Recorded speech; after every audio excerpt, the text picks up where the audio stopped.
ശ്രീ ശങ്കരാചാര്യരുടെ അദ്വൈത സിദ്ധാന്തമല്ലേ യഥാർത്ഥത്തിൽ സുന്നികൾ ഇവിടെ പ്രചരിപ്പിക്കുന്നത്. അതിന് നിങ്ങളുടെ തന്നെ ഒരുപാട് പുസ്തകങ്ങൾ എന്റെ കയ്യിലുണ്ട്. ഒന്ന് രണ്ടെണ്ണം ഞാൻ വായിക്കാം. E.K. അബൂബക്കർ മുസ്ലിയാർ 1981 ഫെബ്രുവരി 6 സുന്നി വോയിസിൽ എഴുതിയതാണ്. അള്ളാഹുവിന്റെ ഔലിയാക്കൾക്കും ആരിഫ്യങ്ങൾക്കും അള്ളാഹു പലവിധ ഗൈബിയായ അറിവുകളും നൽകുന്നുണ്ട്.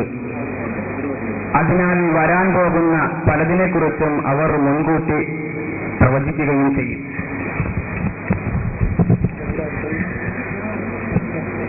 അതുപോലെ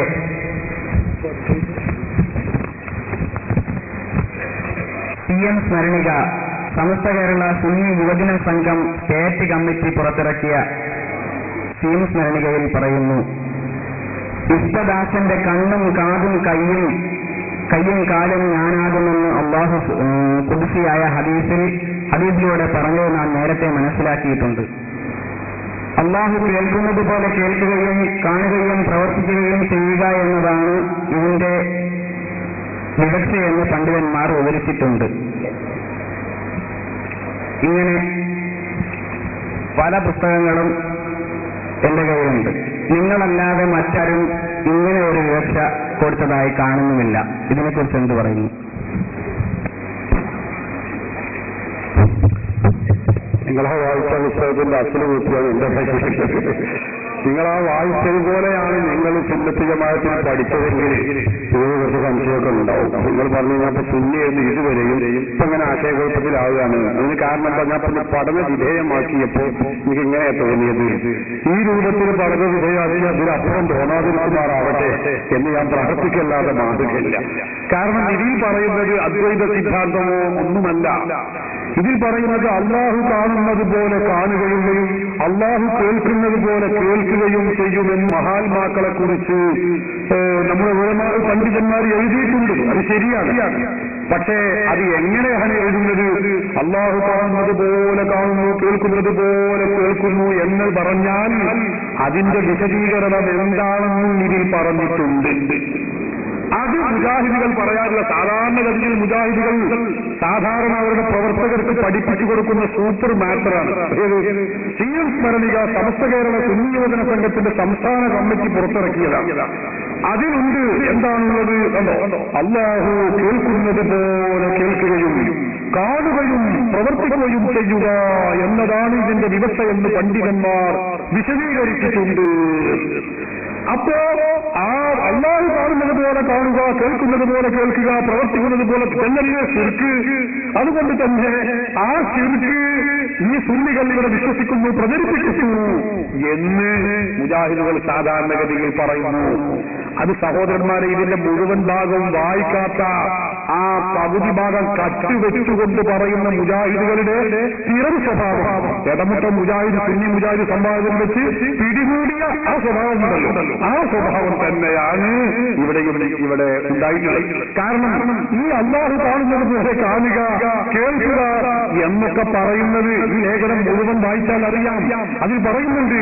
പക്ഷേ അതത്രയും അള്ളാഹു നൽകിയതായതുകൊണ്ട് അടിമയുടെയും അള്ളാഹുവിന്റെയും കഴിവ് തുല്യമല്ലെന്ന വസ്തുത ശ്രദ്ധേയമാണ്.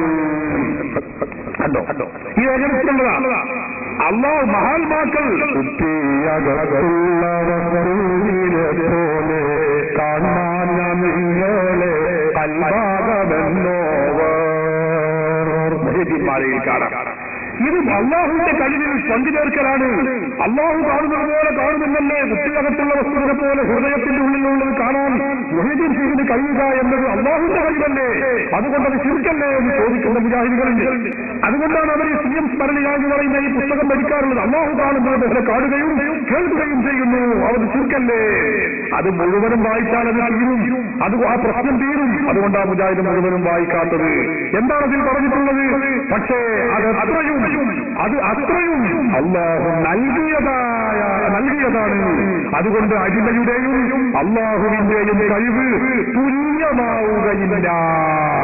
അതായത് മുഹ്യിദ്ദീൻ ഷെയ്ഖോ അമ്പിയാക്കളോ ഔലിയാക്കളോ അദൃശ്യജ്ഞാനം അറിയുന്നു, അല്ലെങ്കിൽ ദൂരമുള്ളത് കാണുകയും കേൾക്കുകയും ചെയ്യുന്നു എങ്കിൽ ഈ കാണുകയും കേൾക്കുകയും ചെയ്യുന്നത് അവരുടെ സ്വന്തം കഴിവുകൊണ്ടല്ല, അള്ളാഹുവിന്റെ കഴിവുകൊണ്ടാണ്, അള്ളാഹു നൽകിയ കഴിവുകൊണ്ടാണ്. അത് അവർ തന്നെ പറയുന്നു. വഹിദിമായിൽ തന്നെ നമുക്കറിയാം, ചൊല്ലില്ല ഞാനൊന്നു എന്നോട് ചൊല്ലാതെ ചൊല്ലേരി എന്റെ അമാനിൽ അതെന്നോ. അള്ളാഹുവിന്റെ അനുമതിയില്ലാതെ ഞാനൊന്നും പ്രസ്താവിക്കാറില്ല, ഞാനൊന്നും പറയാറില്ല. ഞാൻ പ്രവർത്തിക്കുന്നതും ചെയ്യുന്നതുമൊക്കെ അള്ളാഹുവിന്റെ അനുമതി പ്രകാരമാണ് എന്ന് മഹാത്മാക്കളായ മശായിഖുമാർ തന്നെ പറയുന്നു. അപ്പൊ അതുതന്നെയാണ് ഈ സ്മരണികളും പറഞ്ഞിട്ടുള്ളത്. അള്ളാഹു നൽകിയ കഴിവ് കൊണ്ടാണ്, അതല്ലാതെ അള്ളാഹുവിനെ പോലെ സ്വന്തമായ കഴിവല്ല. അപ്പൊ അള്ളാഹു നൽകിയ കഴിവ് ഉണ്ട്. അള്ളാഹു നൽകുന്ന ആ മഹത്തായ കഴിവ് വിശുദ്ധ ഖുർആൻ തന്നെ പഠിപ്പിച്ചില്ലേ? അള്ളാഹു അള്ളാഹു കയ്യും കണക്കുമില്ലാതെ യഥേഷ്ടം അവന്റെ അടിമകൾക്ക്, അവൻ ഇഷ്ടപ്പെട്ടവർക്ക്, അവൻ ഇച്ഛിക്കുന്നവർക്ക് നൽകുമെന്ന് അള്ളാഹുവിന്റെ ഖുർആൻ പഠിപ്പിച്ചതാണ്. ആ നൽകുന്ന കഴിവാണ് ഔലിയാക്കളും മഹാത്മാക്കളും ഈ പ്രകടിപ്പിക്കുന്നതും അവർ ചെയ്യുന്നതും. ഈ വിശദീകരണം ഞങ്ങളുടെ സ്വന്തം വകയല്ല, ഇത് അദ്വൈത സിദ്ധാന്തമല്ല, ഇത് വിശുദ്ധ ഖുർആനും തിരുസുന്നത്തും പഠിപ്പിച്ച കാര്യമാണ്. നോക്കൂ നിങ്ങൾ, ബഹുമാനപ്പെട്ട വിശ്വത പണ്ഡിതൻ, ലോക പ്രശസ്ത ഖുർആൻ വ്യാഖ്യാന ഗ്രന്ഥം തഫ്സീറുൽ കബീർ എന്ന് പറയുന്ന തഫ്സീറുൽ റാസി, ഇമാം ഫഖ്റുദ്ദീൻ റാസി റഹിമഹുല്ലാഹ് തന്റെ വിശ്വതമായ ഈ ഗ്രന്ഥത്തിന്റെ 21-ാമത്തെ വാല്യത്തിൽ വിശദീകരിച്ചത് കാണാം. അല്ലാഹു സുബ്ഹാനഹു വ തആലയുമായി ഇബാദത്ത് ചെയ്ത് അടുത്തു കഴിഞ്ഞ മനുഷ്യൻ, ആ മനുഷ്യൻ ചെയ്താ വാലബ വകദാലികൽ അബ്ദു ഇദാ വാലബ ലബാത്തി ബലഗ ഇലൽ മഖാമി അല്ലദീ യഖൂലുല്ലാഹു കുൻതു ലഹു സമഅൻ വബസറാ. അല്ലാഹു സുബ്ഹാനഹു വ തആലയുമായി അടുത്തു കഴിഞ്ഞാൽ അല്ലാഹുവിന്റെ നൂറ് തജല്ലിയാത്ത്, അല്ലാഹുവിന്റെ നൂറ് ഈ മനുഷ്യൻ അവന്റെ കണ്ണിലും അവന്റെ അവയവങ്ങളിൽ മുഴുവനും ആവാഹിച്ചെടുത്താൽ സുബ്ഹാനല്ലാഹ് പണ്ഡിതന്മാർ വിശദീകരിക്കുന്നു, സമീഅൽ ഖരീബ വൽ ബഈദ, അടുത്തുള്ളതും വിദൂരത്തുള്ളതും, അരികിലുള്ളതും അഭൗതികമായതും വിദൂരത്തുള്ളതും കാണാൻ കേൾക്കാൻ കഴിയുന്നു. വൈദാസാറവാലിക്കന്നൂറ് വസറല്ലഹു, ആ നൂറ് അവന്റെ കണ്ണായി കഴിഞ്ഞാൽ വിദൂരത്തുള്ളതും അങ്ങകരെയുള്ളതും ആ അടുത്തുള്ളതുമൊക്കെ കാണാനുള്ള കഴിവ് അല്ലാഹു മഹാത്മാക്കൾക്ക് കഴിയുന്നതാണ്, നൽകുന്നതാണ്. വൈദാസാറവാലിക്കന്നൂറ് യദല്ലഹു അദുറാല തസറുഫി ഇസ്സാദി വസ്സഹിരി വൽ ബഈരി വൽ ഖരീരി.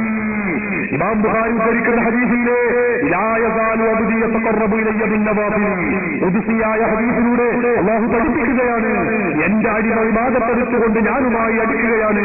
അങ്ങനെ അടുത്തു കഴിഞ്ഞാൽ ഹത്താ ഉഹിബ്ബഹു, ഞാൻ അവനെ ഇഷ്ടപ്പെടും, മഹബ്ബത്ത് വെക്കും. ഞാൻ അവനെ ഇഷ്ടപ്പെട്ടാലോ ഉൻതു സംബഹു അലി യസ്മഉ ബിഹി, അവൻ കാണുന്ന കണ്ണ് ഞാനാകും, അവൻ കേൾക്കുന്ന കാത് ഞാനാകും. വബസറഹു അലി യുബ്സിറു ബിഹി, അവൻ കാണുന്ന കണ്ണ് ഞാനാകും. വയദഹുല്ലത്തി യബ്തശു ബിഹാ, അവൻ പിടിക്കുന്ന കൈ ഞാനാകും. വരിജലഹുല്ലത്തി യംശി ബിഹാ, അവൻ നടക്കുന്ന കാല് ഞാനാകും.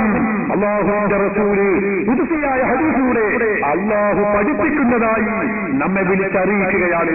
അല്ലാഹു കയ്യാവുക, കണ്ണാവുക, മൂക്കാവുക എന്നൊക്കെ പറഞ്ഞാൽ അതിന്റെ അർത്ഥം എന്താണ്? അതാണ് ഇമാം റാസി വിശദീകരിക്കുന്നത്. എന്താണ് പറഞ്ഞത്? അല്ലാഹുമായി സാമീപ്യം നേടുന്ന വ്യക്തി അതാവർക്ക് വിദൂരത്തുള്ളതും അടുത്തുള്ളതും പ്രവർത്തിക്കാൻ കഴിയുന്നു, കേൾക്കാൻ കഴിയുന്നു, കാണാൻ കഴിയുന്നു, അത് ചെയ്യാനും അതിൽ ഇടപെടാനും കഴിയുന്നു. ഇതാ ുള്ള വസ്തുവിനെ പോലെ കാണാൻ ഞാൻ നിങ്ങളെ കൽവാസമെന്നോ മുഹീദ്ദീൻമാരെ പറഞ്ഞതും അതുതന്നെയാണ്, മറ്റു ഭാഗങ്ങളിൽ പ്രസ്താവിച്ചതും അതുതന്നെയാണ്. മാത്രമല്ല ഈ വിശദീകരണം ഇമാം റാസി മാത്രമല്ല, ഈ ഹദീസ് വിശദീകരിച്ചുകൊണ്ട് ഹാഫിദ് ഇബ്നു ഹജർ അസ്ഖലാനിയുടെ ഫത്ഹുൽ ബാരി, ആ ഹാഫിദുൽ ദുനിയ എന്ന അവരുടെ നാമത്തിൽ അറിയപ്പെടുന്ന ഇമാം ഇബ്നു ഹജർ അസ്ഖലാനിയുടെ ഫത്ഹുൽ ബാരി 11-ാമത്തെ വാല്യത്തിൽ ഈ ഹദീസ് വിശദീകരിച്ചുകൊണ്ട് അതിന്റെ 351-52 പേജുകളിൽ ഇതേ ആശയം രേഖപ്പെടുത്തി വെച്ചത് കാണാൻ കഴിയും. അതുപോലെ തന്നെ ബഹുമാനപ്പെട്ട ബഹുമാനപ്പെട്ട ഇമാം ഹാദിം ഇബ്നുൽ ജൗസി മഹാനവറുകൾ തന്റെ കശ്ഫുൽ മുശ്കിൽ അലാ സഹീഹ് ബുഖാരി എന്ന് പറയുന്ന വിശുദ്ധ ഗ്രന്ഥം അതിലും ഈ ഹദീസിന്റെ വിശദീകരണം രേഖപ്പെടുത്തി വെച്ചിട്ടുണ്ട്. മാത്രമല്ല അല്ലാമ ഇമാം ഹാദിം ഇബ്നുൽ ബത്താൻ തന്റെ വിശുദ്ധമായ സഹീഹ് ബുഖാരിയുടെ വ്യാഖ്യാന ഗ്രന്ഥം അതിലും ഇത് വിശദീകരിച്ചിട്ടുണ്ട്. പണ്ഡിതന്മാരായ പണ്ഡിതന്മാർ മുഴുവനും ഇമാം ബൈഹഖി വിശദീകരിച്ചിട്ടുണ്ട്. എല്ലാവരും ഈ ആശയം വിശദീകരിച്ചിട്ടുണ്ട്. ഇത് സുന്നികളുടെ വകയല്ല, ഞങ്ങളുടെ സ്വന്തമല്ല, പൂർവിക പണ്ഡിതന്മാർ പഠിപ്പിച്ചത് ഞങ്ങൾ എഴുതുകയും പ്രസംഗിക്കുകയും ചെയ്തു എന്നേ ഉള്ളൂ. അതുകൊണ്ട് ഇത് അദ്വൈതവാദമല്ല, അദ്വൈത സിദ്ധാന്തവും അല്ല.